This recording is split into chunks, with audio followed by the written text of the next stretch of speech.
welcome on in, everybody, to Bob29 back in the lounge yet again. Make sure to kick back, relax, and grab some snacks. It is time for volume number 19 of the Round Table podcast, which it's insane that we've made it this far into a podcast, to be honest with you. Looking forward to seeing how much more content we can get out of this, but seems like the game is never ending, so seems like the content is never ending. But anyway, enough of me rambling on. I want to go ahead and introduce you to the round table that we have today, because there's a lot of stuff that we got to talk about. I have no idea if this is going to make it into a one-parter. I have no idea if we're going to have to make it into a two-parter, but we will find out as the day goes on. So first up with me, the man himself, the representation of the riffraff in very, very strong quotation marks, because we all know where he really lives and where he resides. It's the penthouse. He just doesn't show his mail to his neighbors. It is Mr. BeeRock Gaming. BeeRock, what's going on, brother? I am so far from the penthouse. It's not funny, but I am the people's. I am the voice of the voiceless. I am the average Joe, where you are a purple cobra because you have what everybody's looking for, that Mr. 305 million TP, 786 billion coin. Everybody wants to be too, Bob, and be in the penthouse. But today, you're going to hear from the average Joe. I am the people's champ. You heard it here first, everybody. So thank you for joining on in, BeeRock. I appreciate it. Also got with me, and he's going to be making a sparse appearance, I should say, because I know that he is also still chasing his war score bonuses. One half of the reason of why I brought this podcast back to life, much like The Undertaker. It is the Pizza Man himself. Pizza Man number 2 after BeeRock in this case, but he's been doing it even longer, so I call him Pizza Man number 1. It is Sensei Kreese. Sensei, how is it going, brother? Going well, Sensei Kreese. The new ministry, yes, I've sold out. Oh. And I'm still stuck on BeeRock showing his mail off to his neighbors. And there's laws against that, I think. You sold out.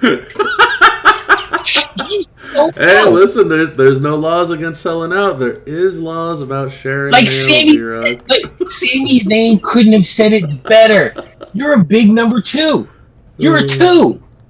This coming from the guy who has a 6-star gold Acro J Uso, which we'll talk about later on this evening. Anywho, thank you for the intro, Mr. Sensei Kreese. Also with me, I've got a TNM diehard, a TNM tryhard, and somebody who is blaming me because they're losing with Abby the Witch, even though I didn't help her set her up. It is Kitsu Shell. Shell, what's going on, girl? I didn't lose with Abby. I was struggling because I did not pay attention and took her against an Indy Hartwell. Uh-huh. That was my fault.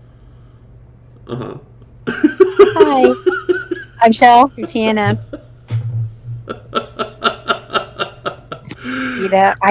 No. Bob's to blame for everything, so it's just normal. Hell of an intro, Shell. Absolutely love it. And, of course, last and certainly not least, the one, the only, the man, the myth, the legend himself, the other half of the reason that I brought back the podcast from the dead, and super thrilled to have had him on, I think, every single podcast that we've had, apart from one, where I think he had a weekend obligation, but Mr. Consistency, I feel like he's the Michael Cole of the round table that has only barely missed or only missed just once. It is the venerable Mr. Southside Envy. Envy, talk to me. What is going on, brother? Southside Envy from the new ministry. Now, I did miss a podcast when I was visiting the in-laws, but I think I even broke into that podcast because my mic accidentally turned on. So I have been on every podcast since we came back. But Warriors, you can't be held down. Even though last stream was not uploaded because Bob didn't want me to be on his Warriors. Guess what? I got my own now. Warriors, come out and play. Yay, yay. This week's Warrior of the Week is the Murray Mailman, who is now considering joining the top lane gender movement. Let's talk about it. These gender videos is going up, baby. Everybody out here see gender and middle lane Brutus. We making moves out here. We getting viewers. We getting subs. We getting comments now. So if Bob doesn't upload this podcast, come to my channel and check me out. Check the gender videos out. Like, comment, subscribe, share, do what you gotta do. But you could be next week's Warrior of the Week. I don't even know what to say right now. Listen, I will always support Envy with his YouTube 100,000%. The fact that somebody is joining the top gender line movement is insane to me. Absolutely insane to me. But hey, you know what? There's a gender for everybody out there, I guess. But look, voyeurs out there. I didn't not post the podcast because I didn't want Envy to have his gimmick this week. I haven't posted the podcast because I've been having huge technical issues with my software, so I had to make sure that everything was up and running, and that's been a huge thorn in my side as to why I haven't uploaded as much content lately, but I'm working on getting it fixed, doing as best as I can. But anyway, that's enough of me excusing myself, I should say. So let's go ahead and dive right on into it, because like I said, there's a lot to go over. So topic number one that we have, and I'm not sure how many of you all remember it, but I feel like it was a pretty memorable event. It's the Pacific Power week-long event. So not the Visceral weekend, but the Visceral week-long. So the Ministry of Darkness grew even stronger in Champions. Viscera entered the game. The Visceral Visage plate also entered the game. There were 4 more plates of generation, so like destroy purple and then generate blue, black, red, yellow type of plates, as well as the new big Botch Man skill plates entering the game. And on top of that, we also had the new Ministry of Darkness moment. So a lot of goodies that have entered the game that week. I myself ended up obviously getting Viscera himself. He was super, super awesome, and we will talk about how we could get him later on, since that was the weekend. But we could talk about what we think Viscera is as a fighter, as a trainer, as a coach, as a hot tag character. We can definitely discuss the moment. We could talk about the plate, and we could talk about all the skill plates, actually, because there's a bunch of them. 12 new skill plates in 1 week was absolutely insane. And if anyone has any comments about the week-long contest as well, we can throw those into here too. For those of you that do remember, there was a huge screw-up on this contest where you could simply farm out hundreds and hundreds and hundreds of thousands of points with any of the links that they had. So like the Bloodline, the Japanese superstars, the NXT superstars, if you had Big Boss Man, the Corporation, Alliance Austin, or Miss Jacqueline, there was a lot that was going on for the entire week long. Had the loot contest for the faction, had the showdown competition with those crazy links. There's a lot that was going on in this event. So wherever anybody wants to talk about it, by all means, feel free to pick up the mic, so to speak, because that event was jam-packed full of content. So Awesome. I guess Okay, good. No, you got it. So I'm just going to speak for the people because that's what I do. Mm. This was great.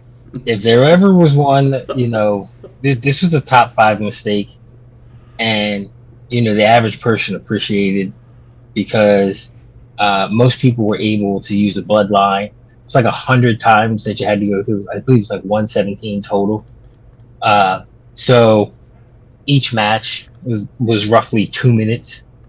So if you literally could use 3 hours in that 48-hour period, you were able to max it and get everything. So good job, Scopely. Good job on the screw up. Good job. BeeRock. I mean, personally, I think that encouraged people to actually play the game.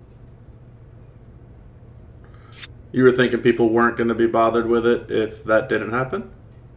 No, I feel like people were just going to go do what they had to do and be done and turn the game off, which seems to be the case a lot these days. But this, having it unlimited, just let the people who wanted to play the game and grind, which I think it should always be a positive that, hey, let people play as much as they want. Yeah. I mean, I definitely think that it wasn't part of their desire to let it be to such an extent. But I'm not saying it's a negative whatsoever, right? I loved it. I liked the idea that everybody could get their stuff. But yeah, it was a major screw up. Like a major screw up. The thing that I like is, as of late, it seems like the past year or so, is they just mess up all the time and say, you know what, let it ride. We're going to let it ride for a day, and we'll fix it tomorrow, but for the sake of fairness, everybody have a ball. And I wish they would have felt that way back during Farmageddon.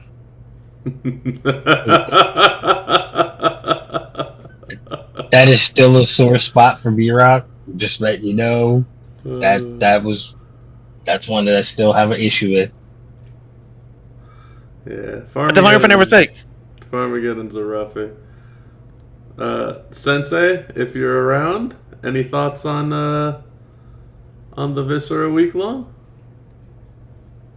Well, the plate, the Viscera plate, personally is triggering for me because eyeballs freaking the hell out. But I will say the fact that Rusty calls it the brown eye plate, wow, like that's wonderful. He calls it the brown eye plate? The brown eye. You haven't heard that? No, I have not heard that. What the hell? Oh, I heard him say that, and like my life got so much better. But no, it was really good. I like to screw up, be able to max, and I got myself another geek plate. So there's that. Okay. All right, good stuff.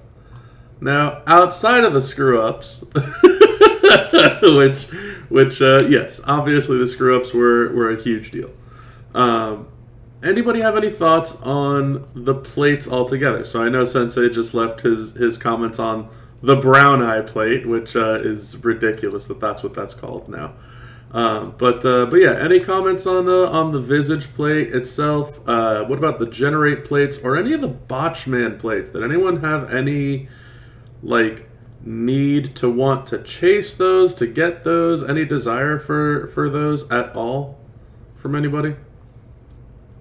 I got a Botchman plate. I got one of the new Barber's plates. Was that in there? Got the green one. Yep. And although on both of them, I really wasn't over the moon, I gotta have them, but they were nice to have. So always nice to have a new plate. And then the brown eye plate, I will adopt that too.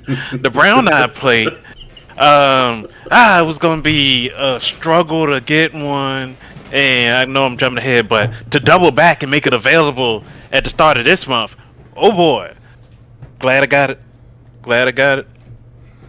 Yeah, that's a nice one for Viscera. Anybody else on the plates?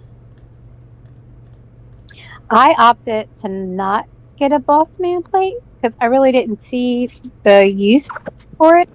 Okay. Like, anyone normal. But if I'm thinking of it correctly, I ended up getting each of the new generate plates. Okay, the break purple make something plates. Yeah, there was like what, 3 of them? There 4. Or 4? Yeah.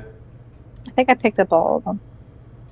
Yeah, I picked And up then- I think 3 of those myself. But yeah, that visage plate was great. It's resting currently on my big vis. Okay. BeeRock? So I was kind of going through my roster trying to see, all right, if I get this Botchman, who am I going to put it on? Who's going to, and I don't really have anybody. So I kind of was like, yeah, not really worried about it. So I kind of did other stuff on the prize wall that I needed. I got another U. I think I got 2 of the purple. I think I got purple to blue, and I think I got purple to black. I think those were the 2 that I got. So overall, it was a decent prize wall. Gotta say, yeah, I spent $100 for Viscera. I looked at it, and I'm like, nah, I'm not. I just didn't see the value in it, because then I'm looking at him just like, yes, it's a new character, which is great, just fantastic, but I just didn't see the value to do that at the time. Yeah, that's fair. That's more along the weekend type of thing, but yeah, I mean, we'll talk more about Viscera in a bit, but just on the skill plates alone, right? Like, you were content with getting the ones that you could get, and with skipping on the other ones that you feel like you didn't need them. I was really content because if you remember, I was struggling to get a U plate forever. Yep. And I think I got 2 out of the last 2 prize walls or so. So I've gotten 2 now. I can get 1 or 2 more, then I'm happy. Awesome. So yeah, foregoing on all the other stuff, you feel like you've made enough progress by getting the yeet plates instead, and that feels like more of a win. Yeah, that's a win for my roster. Got it. That's awesome then. Okay. So skill plates all around seemed like it was pretty decent. Nothing like insane, but good wins even if it wasn't the new ones. Alright. What was everybody's thought about the new moment? The new Ministry of Darkness moment. The moment helps out quite a few characters. Let me see if I can find it on my own. Here we go. The Ministry of Darkness. It helps out both of the Acolytes, TNM Taker, Memrock, Big Boss Man, Viscera himself, and then both Powerhouse Taker and Kane for the Brothers of Destruction. Solid move damage increase, huge submission damage increase, yellow gems, multi-gems, juggernaut gems. So it's pretty solid all around. I ended up doing, I don't want to say a preview, but I ended up playing 5 or 6 of those characters on stream the night that I was reading the blog with the moment.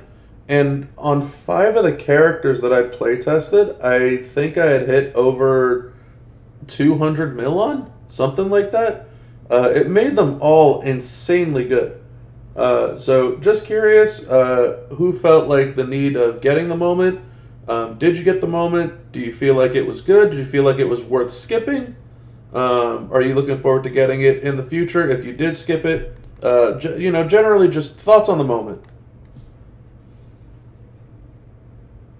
So getting any moment is good. But every time I get a moment, I'm saying, am I going to use these people? So there's a part of me that really wants to bring Memrock back, because all these other rocks, Yeah. I just don't want to do it. So Yeah. I mean, Memrock might be back on the market soon enough, because they're trying to say, hey, you worked for him a long time ago. Let's pull him back out the closet. Let's start kicking out on people again. I mean, he's look, with enough bells and whistles, man. I for sure did hit over 200 mil with him. It's definitely RNG based because you got to hope that everything lines up perfectly. But he does some work still. He definitely does some work. Anybody else for thoughts on the moment? Or, the release method, that it was through the step-ups? Or, anything like that? Yeah, I agree with what Big Joe just said. I didn't like the way they released it. I thought that was kind of sleazy. And I know they're in it for the money, and I get it. And I don't begrudge them that. I just didn't like how they did it. It felt dirty to me how they did it. So, I wasn't a fan that it was in the step-ups, but I guess... So, yeah, the release method of using the FOMO character, saying that it was needed for the weekend boss battle, it was obviously not needed, right?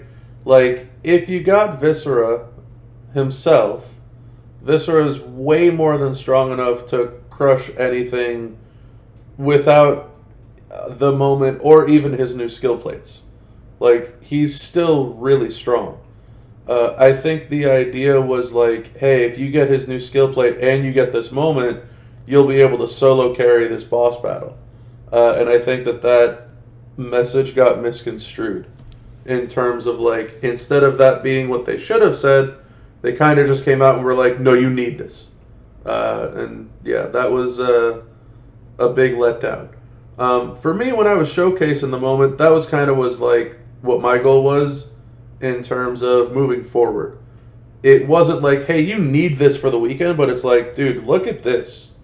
This moment makes 5 characters hit 200 mil. Like, this is really damn good, and it's going to be great past the boss battle. So I think there was a hit and a miss there with, a swing and a miss, I should say, with the way that they were trying to promote the whole thing. Still a damn good moment, just, yeah, not a fan of how it all worked out.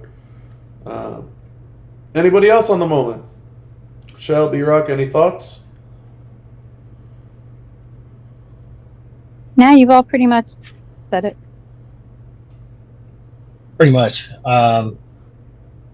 I started, Pokemon in moments after being in this damn podcast with you, and it's bad because one, Striker Austin, I'm going to bring him up every damn podcast. We'll just tell you that now. Do it. Because comparable to what I had, and we both had a lot of the same things. You just had more moments, and you're hitting for 130, 140 million. And I'm hitting for 65, 70. I'm like, okay, I need to start, reinvesting in moments. I saw it as an opportunity, but as I stated before, I was like, Viscera, I wasn't in the mood to turn around and say, all right, let me drop $100 for Viscera and do that when he wasn't the carry. Big Boss Man was the carry for the boss battle. So I think that's kind of where I went with it, saying, okay, I already got the guy I need to help my faction, so I'm not going to worry about this other guy. Right. All right. Well, instead of the moment, let's move on and talk about what was everybody's thoughts on the faction spend event that we had for that midweek, where you would get 2 WWE Draft Prize Wall medallions. If you got 2 of them, you ended up getting your choice of Queen Nia Jax and Seth freaking Rollins and Penta, and I forget who the other 2 medallion was. But long story short, no, Nia, Seth, Penta, and I don't remember who number 4 was. But yeah, long story short, faction spend event. I know that nobody maxed it because we ended up getting first place and didn't max it. So just curious on what everybody's thoughts on that were, because it seemed like not too many people were really thrilled to be spending on that event, if not a single person maxed it. Any comments or any feedback on that? Abby, thank you, Coach Rick. Appreciate that. Abby the Witch. Any reason? Any thoughts? Any outlooks on what happened with our spend event there? If I remember correctly, I don't think the loot was that great. And it's one of those things where it's like, I didn't want to be spending money just to spend money if there's nothing I could use. Like, I did spend something. Like, I think I bought like a $20 pack towards it to help, because if I figured like I didn't need anything on that prize wall, but if I could, contribute a little bit that I could and help maybe a faction mate get something that they need, it was cool with that. But I just remember the loot just not being good.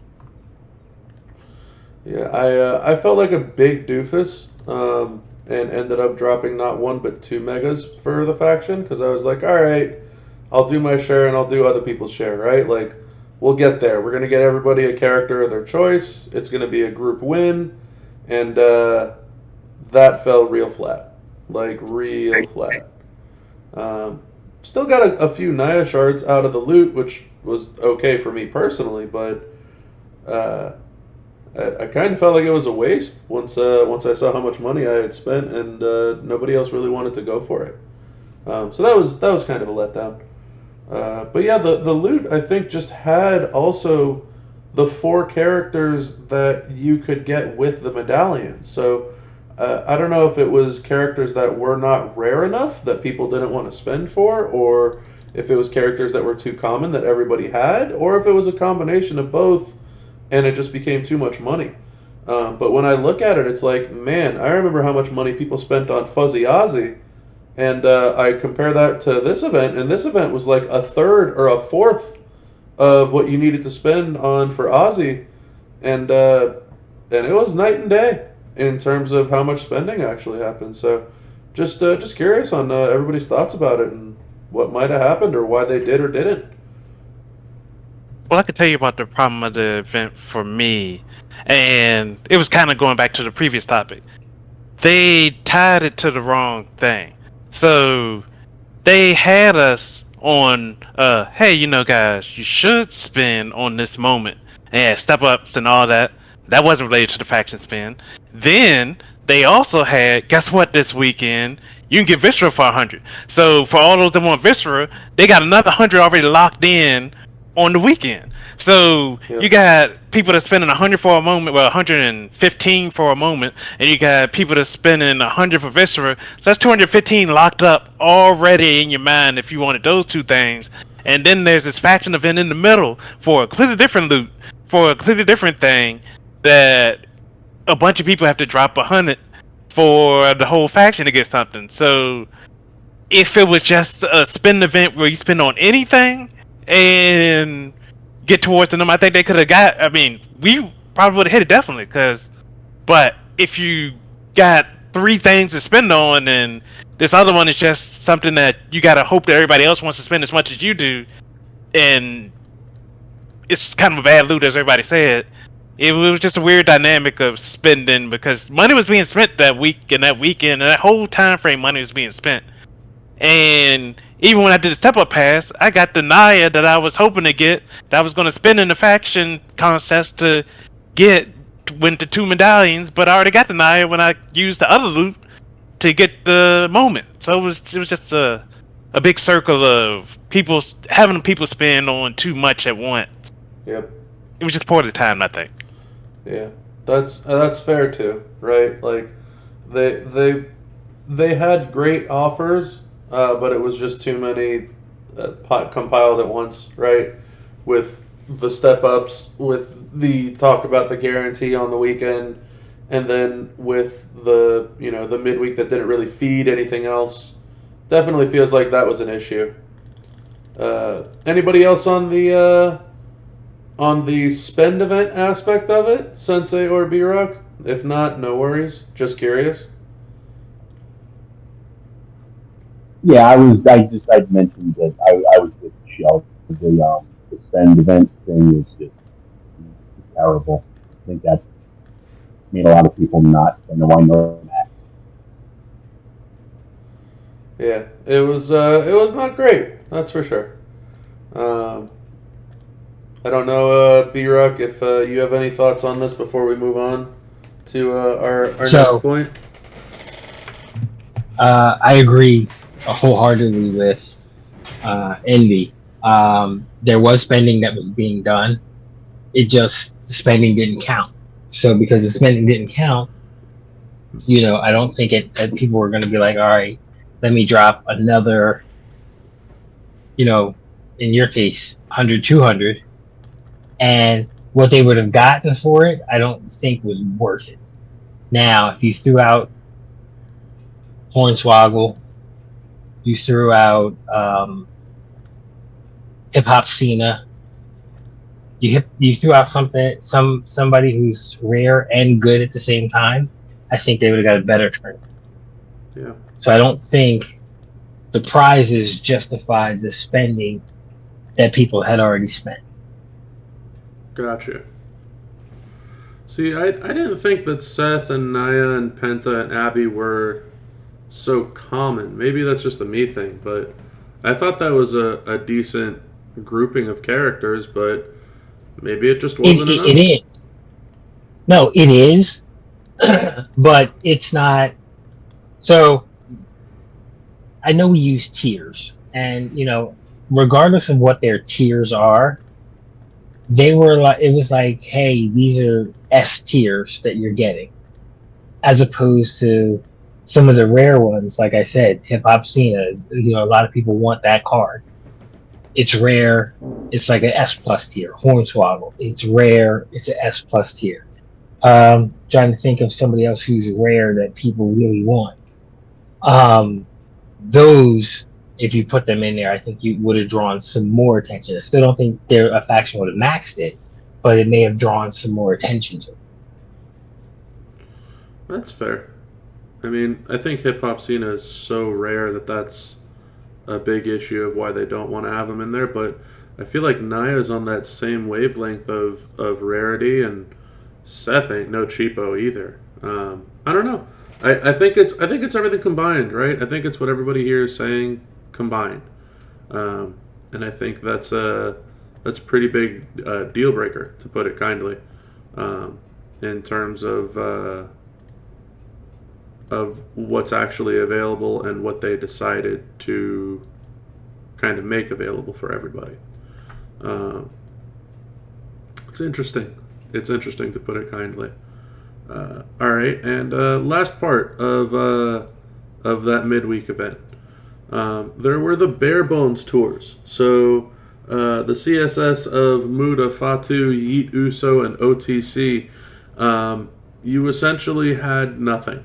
You had no trainers, you had no coaches, you had no moments, no straps, no medals, no skill plates, no gears. You had nothing. You just had to use the character with some tour perks. That was it. What was everybody's take on these mega tours? Did we love them? Did we hate them? Did we not give a damn? What did everybody think about these honestly difficult tours? I love difficulty, so yeah, I mean, bring them on just so I can test out to see how strong these characters are against your best. It's always fun. I mean, as long as you get it done, as long as it's not Mission Impossible, I'm fine with it. Did you have any trouble with any of them? Muda, Fatu, Uso, OTC? No, I don't think so. I think I got them all done. Yes. So then I got all those people. Yeah, I'm pretty sure I got them. I didn't lose anything, so even if I had trouble, I figured it out. All right. Sensei, thoughts on the tours? Yeah, I know I'm weird, but I really like that stuff that, actually makes you think a little bit and how to do this. But I heard a lot of people complaining, and it felt weird to me. Like, play the game. Like, use your brain a little bit. Yeah. Can't blame you there. Definitely a little use your brain activity doesn't hurt nobody.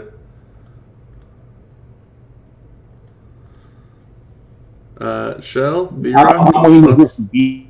Sure, he had some penthouse move to use to get it all done in one turn. Yeah, BeeRock, talk to us. What was your one-turn penthouse trick? If you remember, I think I did it during the stream. I pulled OTC, so it was light work for me. Yeah, I get the OTC one was light work, sure. They all were. What about the Mudo? What about the Fatu? I got Muda. I got Fatu. So for me, it was pretty easy. I think a lot of people were able to do it. One, because you could use Tama for most of it, and Tama was free. Tama is a good card. So I think people who didn't have a bloodline in the beginning either got Fatu or they had leveled up Tama high enough for him to just kind of be able to breeze through. Okay. Shell, thoughts?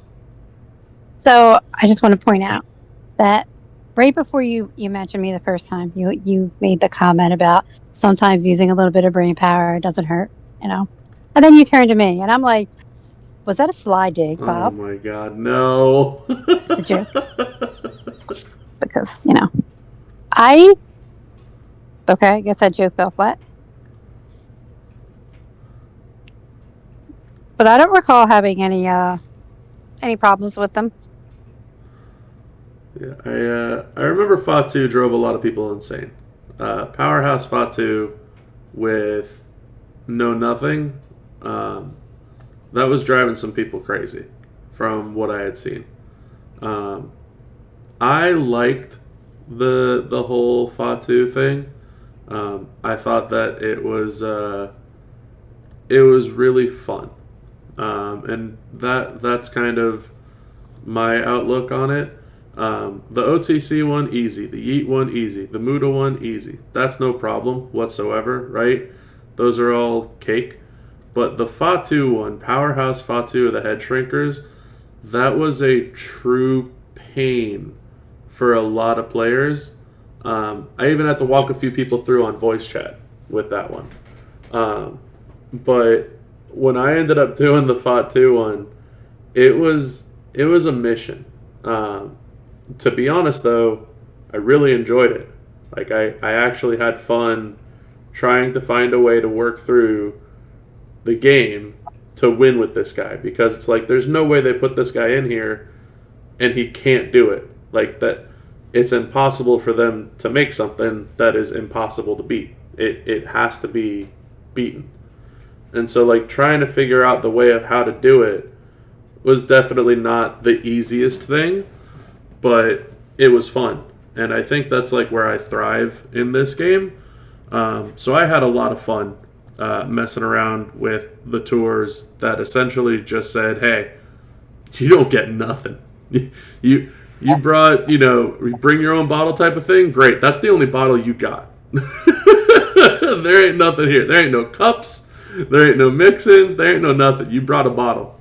That's what you got. And so I liked that experience. That was a fun one for me. Anybody else with anything else about the Pacific Power week-long event? Because there was like I mentioned, a lot of stuff. Like a lot of stuff to talk about there. No? I think Okay. I think Bluesky in the chat referenced it pretty well. He says he thinks that most people, there's something about Naya that doesn't get people excited to spend. Yeah, I don't know why, but yeah, I can 100% see that. For me, initially, it was the whole shard thing, right? I was away, like so far away from her shard recruit that it just felt useless. Finishing her month out with 75 shards, it was just like, why bother? The flip side is, ever since they started making her shards available on prize walls, whether it was weekend, week long, midweek, any of that stuff, there was a way to start picking up steam. And the way that I got my Naya was by shard recruiting her. So I picked up 3,000 shards for this woman.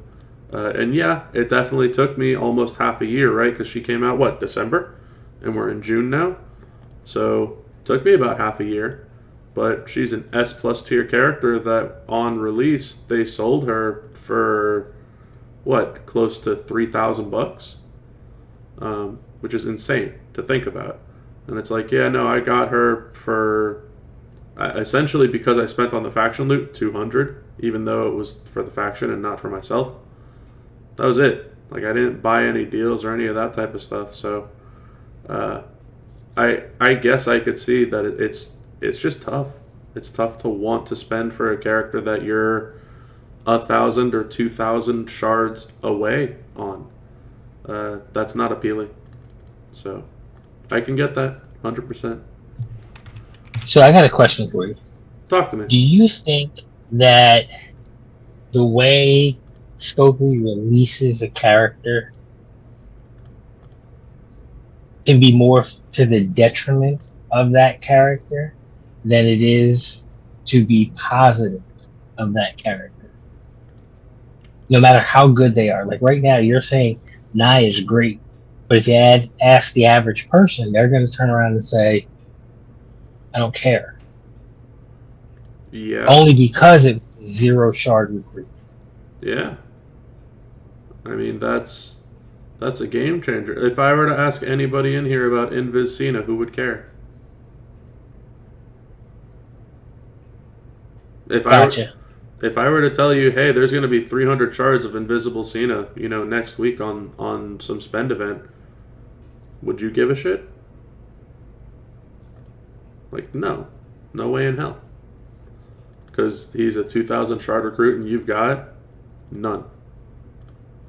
So like that's where the hang up is, right? That's what kills it. So if we look, Bob, like do you have any 0 shard recruits left? No. I mean technically Hip Hop Cena, but you got some shards. It wasn't like all of them, but you got some shards if you spent at all during that month, because there was a spend event every single week. It was like every day of every single week. And so essentially if you spent at all during that month, you got some shards of him. But that's pretty much it for a 0 shard recruit.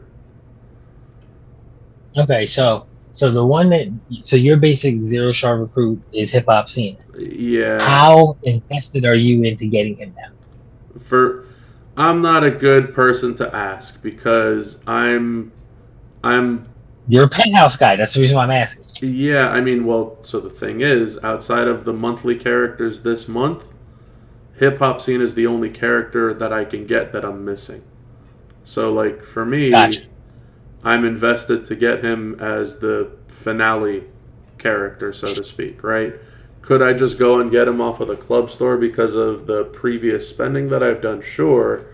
But also, to your point, in terms of investment, I'm treating it like it's my new Naya. And so, yeah, maybe I didn't have many shards after leaving his month. I might have had, I don't know, like 300 or 400, maybe 600. I don't remember the exact number, but it was way down there for a 3,000 shard recruit. Whenever I see his shards on the wall, I get them. And so now from wherever I was at, I think I'm over 1,600 or close to 1,700 now on Hip Hop Cena shards. Because whenever they're available, I just immediately skip everything else and go for those. So when I can, I'm invested when they make it available. But I'm also a poor example for the masses out there. But I get where you're coming from on that, yeah. So I'm gonna pose the question to Envy and Shell, because you both spend. So when you see these 0 shard recruits, and you already know, like My personal opinion, and this is not a knock towards anything, because I have everything to make Julius work. My Julius does not lose ever. Yep. I'm doing like 168 million, something ridiculous like that with Julius. Why do I need hip hop scene? So that's why I'm like, if I get him, I get him, but I'm not gonna go. I'm just saying me personally. I'm not gonna go overboard to get it when there's so many other things that I can get and use to help my roster. And it's like, hey, you have zero shot to get this guy unless you spend. And I think the average player or the middle tier player is like, all right, I'm gonna make it work with Shredder. I'm gonna make it work with Julius. I'm gonna make it work with, whatever top tech that they have. Ilya. So I think that's kind of where, hey, yeah, this card is great. It's amazing. We're not gonna give you anything to it. You're gonna have to raw dog it, as Andy would say. Is that what I was saying?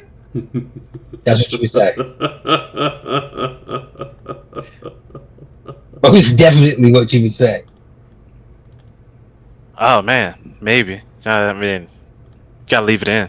But yeah. So for me, it would be that. So zero shot recruits. The problem with zero shot recruits, well, not really a problem, but the reason why I think Naya particularly isn't really sought after like you'd think is because a lot of these zero shot recruit people aren't good trainers. So you just get them in a fight and already got people to fight. So I'm not going to work hard just to get a CSS. I can get them off the club store if I feel so inclined, or eventually they'll loosen up that hold on them and give them out some sort of way and make them easier accessible during pulls or something. So just like in Visceral, I didn't think about Visceral for years. Now they hit them like 3-4 times. So, and if you're talking about Cena, I got Cena off the club store and forgot I had him. Talk about hip hop. Yeah, hip hop Cena. Yeah, got him off the club store and didn't forgot I did that and was like, oh, I could be using him at tech. Yep. I still don't really feel like it. Shelley, your thoughts on BeeRock's zero shard recruit question? I'm pretty much with BeeRock though. I always disliked zero shard recruits because I feel like most of the characters I've gotten have been through shard recruiting. My RNG luck, RNG is just RNG. It's hit or miss. Sometimes you're lucky, sometimes you're not. I'm not much of a fan of the RNG. I'd rather have something that's guaranteed that, hey, if you spend X amount, you get this many points, you can recruit this. I ended up saving up. I took Naya off the club store wall as soon as she was available. Zero regrets, because while I'm not a fan, she's a great character in this game and a good asset because she's used, a highly sought after CSS. She's a good fighter. And then as soon as I had enough, which was just like 2 weeks ago, maybe less, I picked up Hip Hop Cena. I've used him once, and that's it. Because as was previously said, I have other characters that I much prefer using, that I'm comfortable, and that they can get the job done. I mean, there you go, BeeRock. Appreciate it. Well, let's move back on to our recent events. So to pick back up the conversation that we had a little bit before here, we're moving on from the Pacific Power Week, and now we're going to the Visceral Ministry Faction Boss Weekend. So as has been alluded to so far in the chat, in our call, there was a guaranteed Viscera on on the portal, the Visceral Ministry poster web special. I think this is the first time in the history of the game that they have ever made an induction weekend character available for a guarantee, so to speak. I don't ever remember there being another time where a character was available like this, but the deal came with some points for the weekend, also came with a full-on mega loot pull for the weekend, and some extra coins, as well as a guaranteed Viscera. Absolutely insane to me. Outside of that, there's a new boss trend that was implemented this weekend, where, as BeeRock had kind of mentioned and alluded to a little earlier, Big Boss Man, who was the A tier character for the month, was extremely boosted because he had a hardcore move against defensive. He also had a hardcore move against acrobats, and they purposely made the boss a defensive acrobat so that Boss Man would have a huge bonus against the boss, as well as giving him a red move damage bonus, which is what all of those things fed into. On top of that, we also got a new skill plate added to the game, the Ministry Business skill plate, which is an awesome skill plate. It's an ultimate skill plate. Whenever you make 6 or more multi-gems, you get 100% gem damage, which is just absolutely fantastic. It was extremely expensive, to put it kindly, or you had to get very, very, very lucky with your faction bag if your faction maxed out the faction contest. So, interesting weekend. Seemed like it was not too difficult of a boss, more along the lines of people just need to show up and everyone that's there can show out, because most people had Boss Man by the end of week 4, which is what this was. So thoughts on our weekend event with Viscera himself. We can talk about him as a fighter. We can talk about the guaranteed offer. Can talk about the new boss trend and the new skill plate.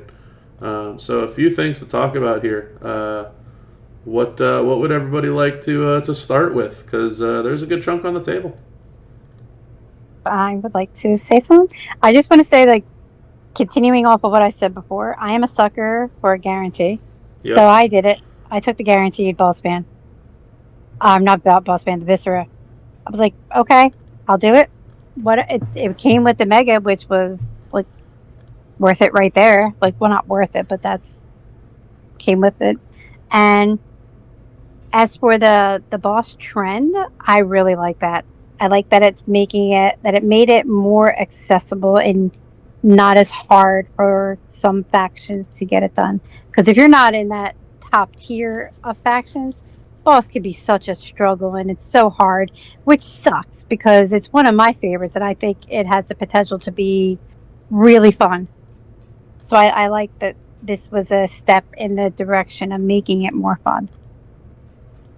Yeah, this felt like a win of a weekend. That's for sure. At least to me. Sensei, I want to hear your thoughts on this one. Thoughts on a guaranteed Viscera offer. Okay, let me speak a little low here so my wife doesn't hear. Alright, I usually don't spend $100 in this game. But if you're going to give me something like that, I'm going to take that every time. Alright, it's like if you offer me 40 some pulls and some points and some tokens, I'm not spending $100. I'm just not. When you give me a guaranteed card that, like that, every time I'm taking it. Every time. I think we had this discussion with the Washington. Remember when we said if they would have just said it's $500 and you get Tech Rocky, a lot more people would have bought it. Yep. This is the same thing, just on a much smaller scale. Yes. And that's a guarantee out of Sensei's wallet moving forward. Provided it's a good character. Right? Yeah, I'm not spending it on Tech Cable. Right. Yeah. If it's just a schlub, who cares? But like, You're talking about a top tier character that could very easily be like top of your roster for top of class or top of era type of thing. It's happening. Can dig it. Envy, talk to me on your thoughts about the guaranteed Viscera offer. Well, you know, I came to the blog read with my pockets closed.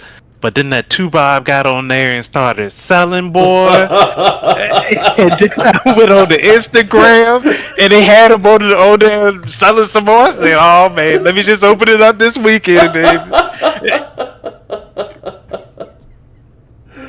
They should have gave you commission for that one. I was like, oh, man. Got 2Bob out here pushing that Viscera. And, man. So, this guy, if not for hip-hop, I mean, not hip-hop scene, and if not for last time it's now Cena with the instant tag out, Viscera would be my tag partner in Showdown all the time. This guy, just because, let one of these chumps kick out. If Viscera standing outside.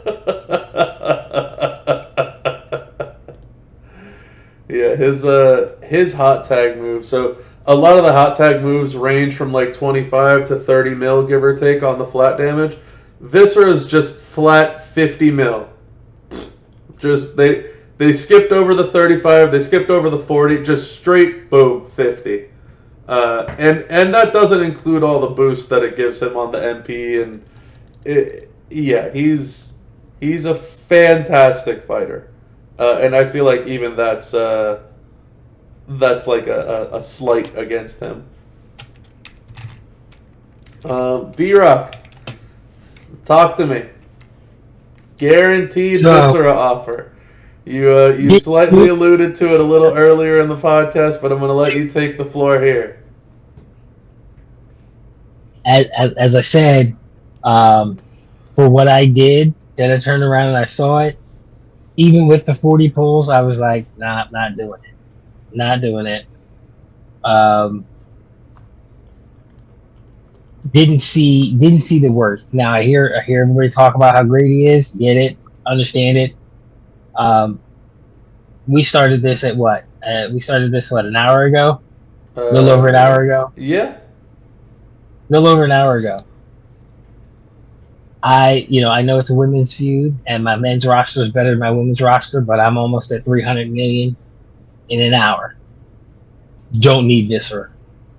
Bossman was the carry, so I actually took Bossman up in place of Viscera. So some may say, I sacrificed part of my own roster for the good of my faction, but that's what leaders do.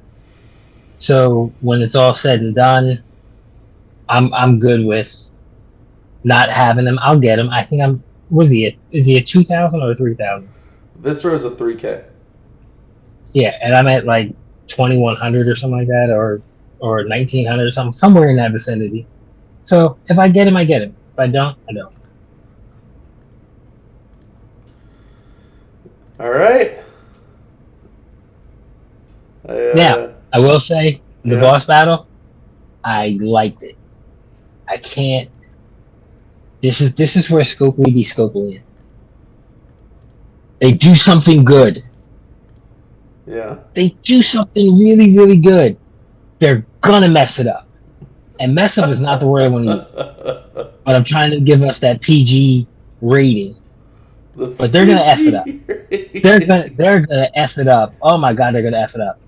They're gonna F it up, and it's gonna be, and then everybody's gonna be like, this is some nonsense. Just say it. Just put it out there. So what are they gonna mess up, BeeRock? They have come to figure out ways to mess up stuff without us even thinking that they could ever mess it up. So all of a sudden now, boss battle, it'll go back to steel cage because they this one, they let us go, and people enjoyed it. So they're gonna come back and they're gonna do something.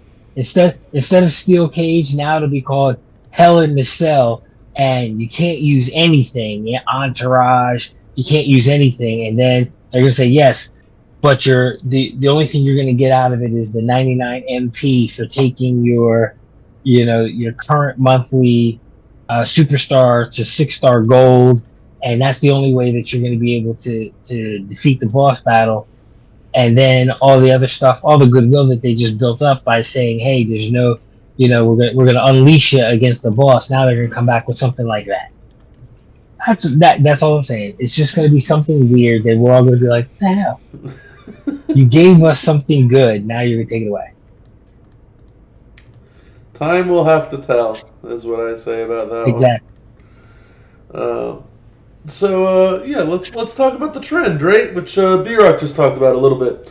The new trend is that apparently the A tier character on the month is going to be the bread and butter, so to speak, for the boss battle moving forward. So Bossman was obviously the bread and butter that we had last boss. Visceral was also damn good for what it was worth. If you had all the bells and whistles with the moment, with the Visage skill plate, all that type of stuff, you definitely could solo. Bossman could also solo too, so there was nothing wrong with that there. But outside of just what happened there, which we can talk about too, what everybody's thoughts on the weekend was with Bossman. What's everybody's thoughts on the whole the new trend?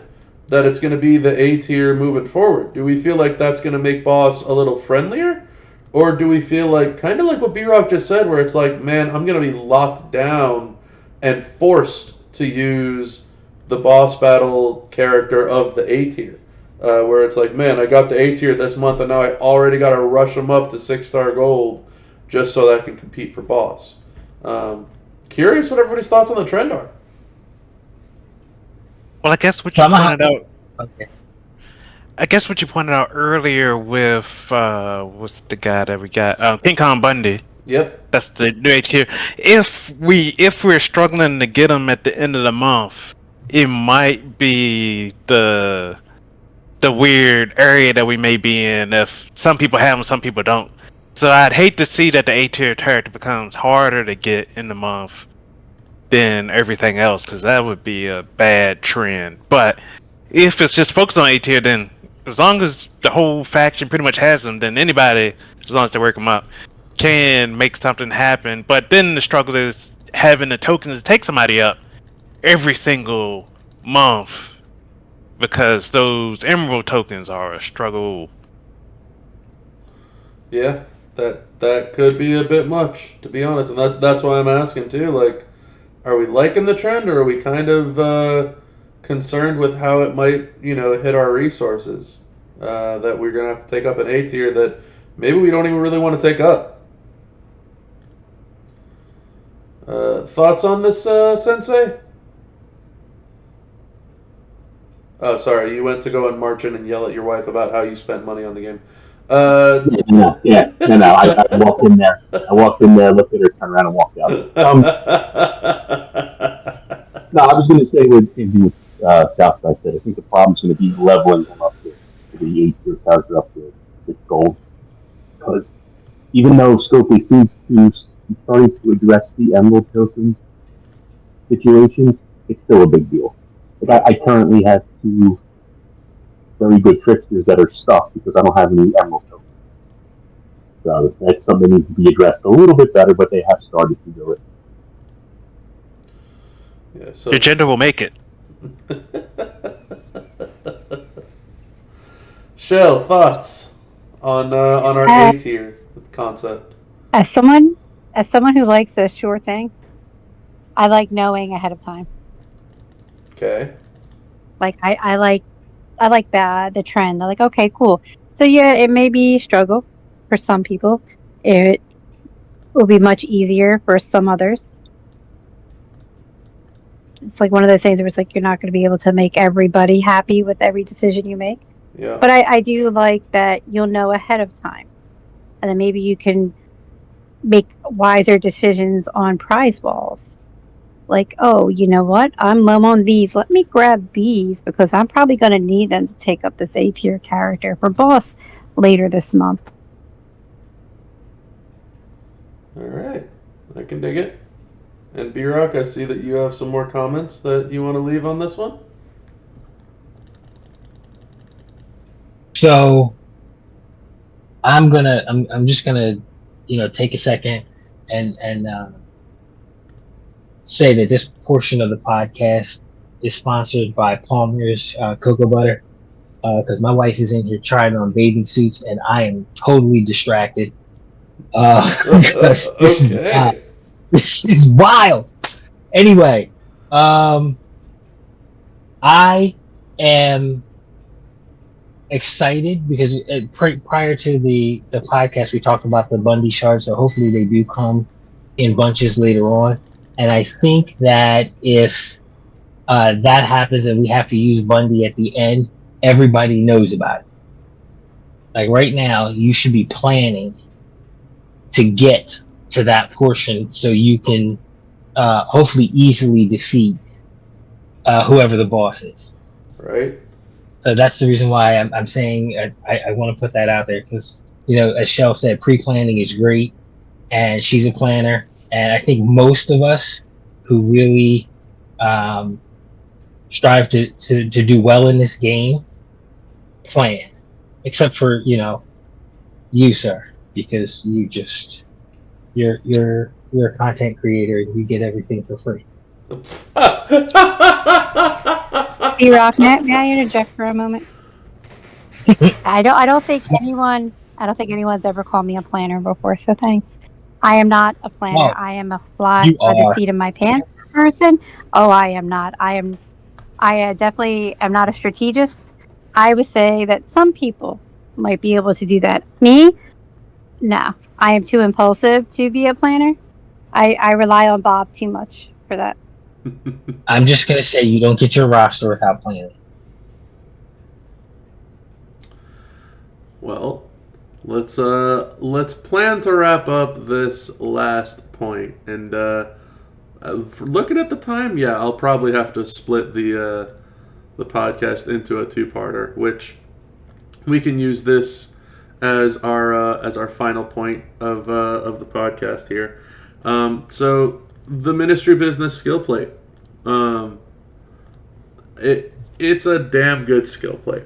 It was definitely one that you had to get super lucky to get a bunch of prize wall to get. But if you got it, or if you didn't get it, and you're looking forward to getting it, I want to hear your thoughts on this, because this plate is insanely good.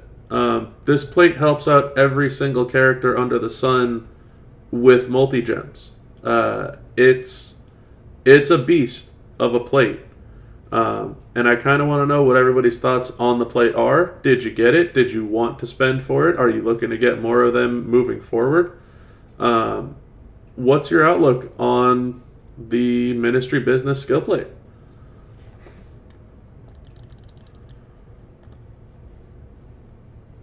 All right. I didn't get it. It's obviously one that I want. I have no idea how long it's going to take me to get it. Could be a while, but it's very good, and it's one that's definitely on the wish list of the Sensei.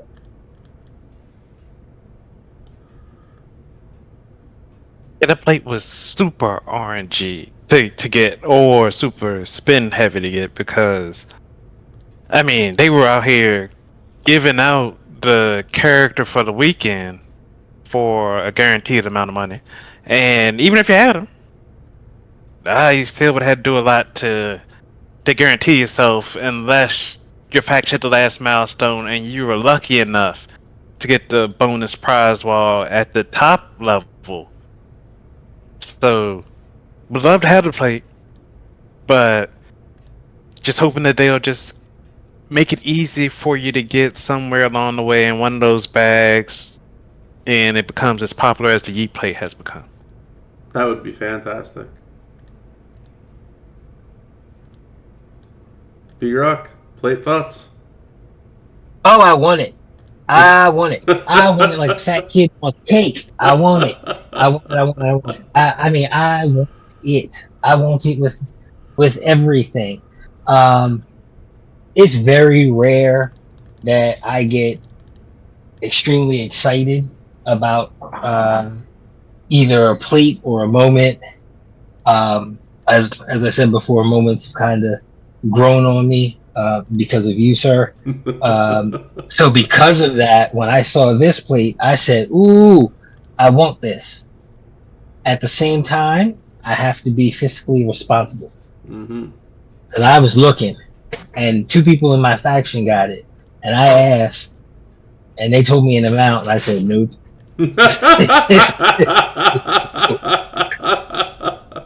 Nope. That's a mortgage payment. No, thank you. You can have it. You can have it. Yeah, So if you didn't get lucky, it was something. when I heard double digit pulls, I'm like, wait a minute, what? I didn't even think you could do more than 10 megas. Oh yeah, the game will never stop you. But most times it has a limit on it. And then they were like, no, and then I had to transition to the other one. I said, nope, no.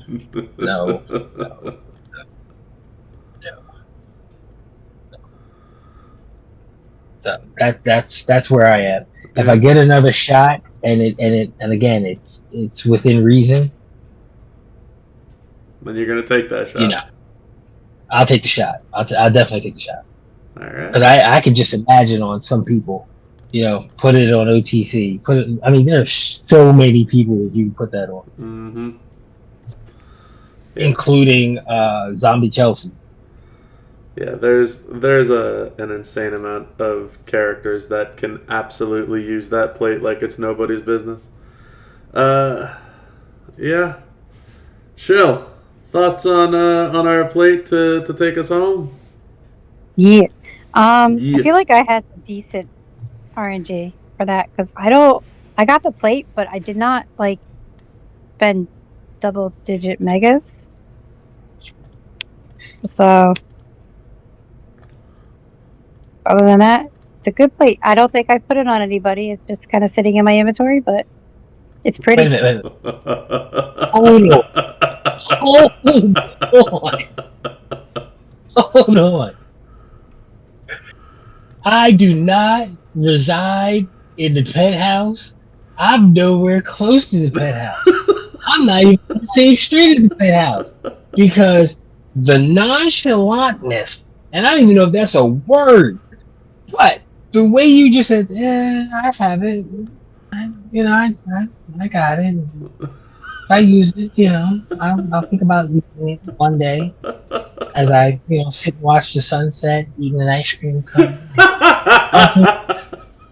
What? You know what, Shell? I love you. I do. Mm-hmm. We just not in. Babe, I don't know if this is gonna work. I don't know if this is gonna work. I mean, I'm not the one that's. Never mind. That's being sponsored by cocoa butter. So yeah, it might not work. So talk about. Because woo. Oh, good lord. Oh, well, that's we can call that part 1, I think, because and man, I was not expecting to spend that long on a couple of points from last month, but that definitely carried on, and rightfully so. There was a lot of stuff to cover there. So anyway, we're gonna call part 1 here, and then we'll work on part 2 right after this. Give everybody a little bit of break. They can go, grab a drink, grab some snacks, all that good stuff, like I always say, and make sure to check the YouTube for an update for part 2 later on. But huge shout out to everybody. Thank you, BeeRock, Sensei, Shell, Envy. Appreciate y'all for tuning on in for part 1, and I'm sure our lovely listeners at home will be happy to hear that you're all returning for part 2 in just a moment here. But that's going to be it for this part 1 of the Volume 19 Roundtable Podcast. So until next time, y'all, have a good one.